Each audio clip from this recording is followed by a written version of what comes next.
the Bibby Stockholm barge, which has been in the headlines over the last month or so, ever since the government and the Home Office announced that it had hired it in order to house, as you say, around 500 migrants later this summer. Well, it has, in the early hours of this morning, arrived here in Falmouth. This is where it's going to undergo a bit of a refit and some inspection work ahead of its use from the summer.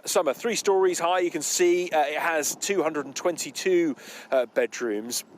And from this summer, will be home to 500 single male asylum seekers. This is part of the Home Office's plan to tackle the migrant crisis, the number of asylum seekers coming over on dinghies, making that dangerous journey across the channel. And what we, of course, have seen over the last couple of years is the extraordinary amount of money which is being spent on hotels and facilities in the region of £7 million.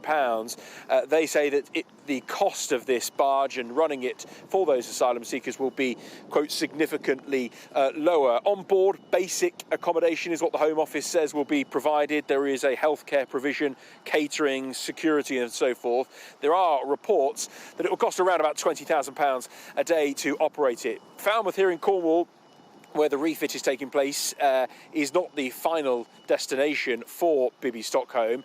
Once that refit has been completed, it will then be towed again, taken up to Portland Port, which is a port area just off the coast of Weymouth in Dorset. That's where it's going to be based, operational, we understand, for about a year and a half. It, of course, has come with some controversy, not only from the charities, human rights groups who say, look, this simply isn't the way that we should be dealing with asylum seekers. It's not humane to shove them on this pretty unattractive, to be blunt, looking barge, and it's not the right way to go about things. The local MP in Weymouth as well, highly critical of its presence there, concerned about the impact on the locals as well. It's going to be very close to a tourist area and what impact that will have from July, when we understand it will be in place during the tourist season. But the barge has arrived and, as I say, will undergo a refit and inspection work. We've seen the workers coming on and off throughout the day, and it'll begin its journey to be in place in Weymouth from July.